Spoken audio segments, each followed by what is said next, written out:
Welcome everyone, this is Linda's Creative Coiling.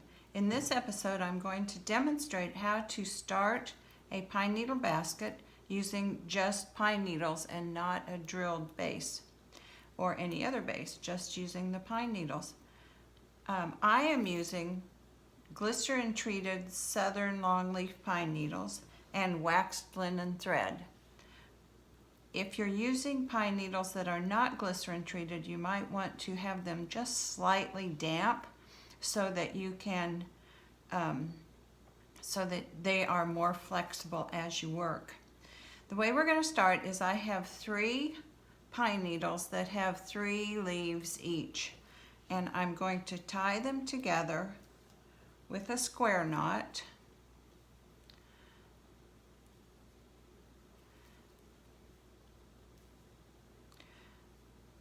And they can be stacked or lined up, it doesn't matter because we're going to trim them in a little bit. So tie your knot.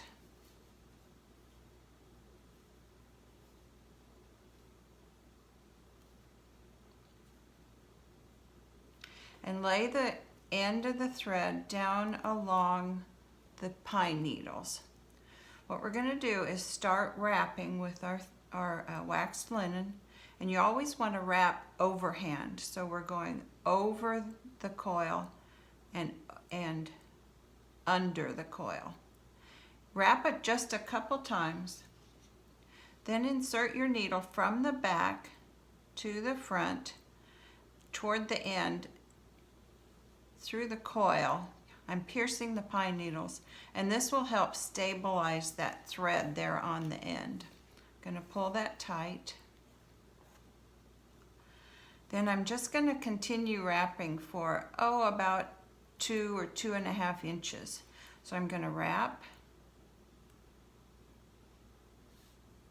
And I want my threads to be just as close together as possible. After I wrap for a while, I'll squish them down so they're together. If you're using sinew or a flatter thread like that, this is actually easier because the sinew covers itself and you don't get as many gaps. But I prefer using the waxed linen, so that's what I'm doing. I'm going to just wrap here a little way, trying to stack the threads one next to the other so that they're not overlapping. And I stop and squish. Squish and squish. All right, keep wrapping.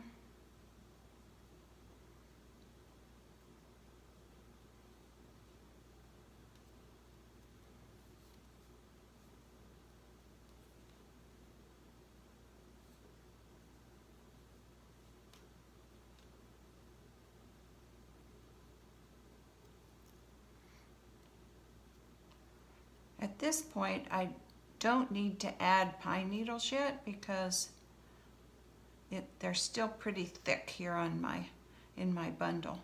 So I'll just keep wrapping till I get out here to about 2 or 2.5 inches. And then I'm going to squish them as close together as I can. All right, at this point, what you want to do is grab your scissors. Grab your scissors and trim these ends off, kind of square and pretty close to the wrapping, so that you have just a little bud piece left. All right, now I'm going to start down here at the end, and very gently I'm going to start bending this. This is where the glycerin needles are handy because you can, they bend more easily. What I'm trying to do is bend this into thirds. That will give me an oval shaped basket. If you want to try and make a round base, you need to just make your twist more tight and condensed. So I'm going to bend this into thirds, bend this around. Looks like I need to wrap just a few more wraps for this. So I'm going to wrap Then I'm going to go back to bending. Okay, that's pretty good. You can see there's this little bud of pine needles, and I've got my threads, and there aren't too many gaps where they're bent. I'm going to work with my pine needles going out over my left shoulder, and that's the way that I always work. What I'm going to do right now is, again, go over the top, and from the back, I'm going to come into the pine needle coil. So I'm piercing the coil about halfway up into the coil. If you're not strong enough to pull that through, you can use your pliers to help pull on it. I'm going to keep this all wound up, coiled as tightly as I can. Takes some manipulation. You can see I'm having to kind of work the needles. All right, so that's attached right there now. Now I can just start stitching again. I'm going to go over the top, come in from the back, and I'm taking pretty short stitches. So this is only about, I don't know, 1/8 of an inch from the last stitch. I come in through the coil. I don't know if you can see that, but I come into the coil, piercing the pine needles. My thread goes over the top, and I pull it tight. I'm going to take one more stitch from the back to the front, piercing the pine needles, and I start bending my pine needles around. Okay. That looks pretty good. You can adjust your stitches so they're more even. That first one kind of squished up there. I'm going to adjust it out a little bit. At this point, you need to look at adding pine needles. So I'm going to pick a skinny single needle, just one.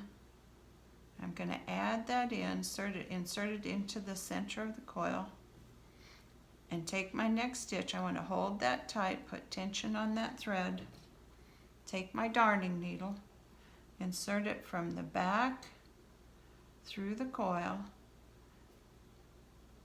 and I'm trying to always go across a couple threads, so I'm not just between threads, I'm going across some threads. And I can pull it tight, and I can adjust my stitches. I'll take another stitch. Again, I'm going over the top, coming in from the back, piercing the coil,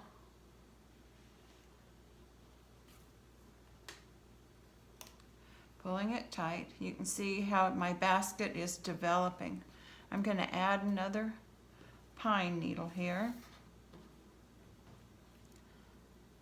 Insert it into the coil. It's hard when they're so skinny to try and hide the heads. Okay, one more stitch. I go over the top, come up from the back, into the pine needles, and adjust my stitch. I just keep doing this all the way around.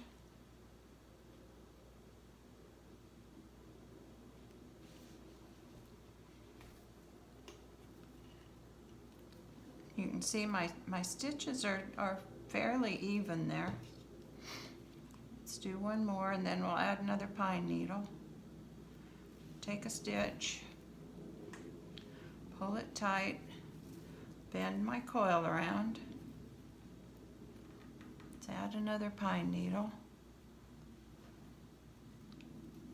You can see I'm using my middle finger to split the coil, my thumb and index finger to insert the pine needle. Okay, we keep stitching.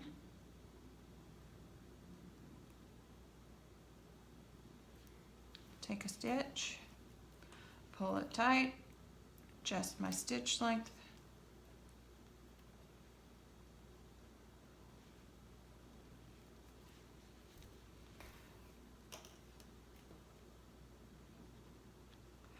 want to, the basic things are you want to keep your coil even, so it's about the same thickness. And keep your stitches really tight. The tighter you can pull them, the better off you are. Okay, let's do one more.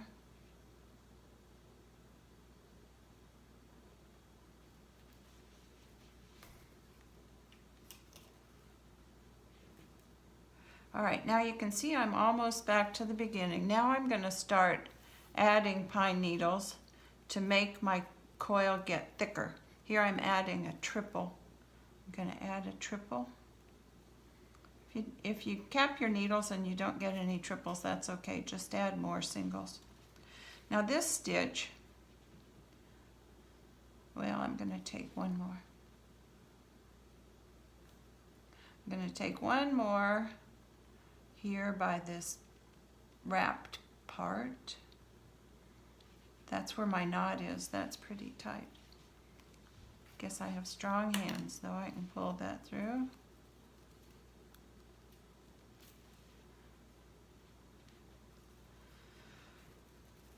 Okay, at this point now I'm going to be stitching into my stitches that I added instead of into the wrapped part. So I again go over the top, come from the left. I kind of flip it toward me. I come from the left side of the thread and come out on the right side of the thread. I don't know if you can see that there. But this is called the swirling basic stitch. And it will just swirl around. So I go over the top, flip it toward me, go in on the left, come out on the right, pull my needle through and pull the thread tight and wrap it around. So you can see how that's developing. This is one that I did earlier and added several more rows. So you can see how that begins to be a base. This one is more oval shaped. This one I'm working on today is more round. These little ends in the middle, if that bothers you, you can kind of try to move these initial threads down to cover that up. Sometimes you can, if these gaps bother you, you can put a bead or something when you're all finished to cover that up. But that's the basic technique for beginning a basket with a wrapped coil. Hope that works for you, and I hope you come back and see us again in some other videos. Thanks. I'm Linda.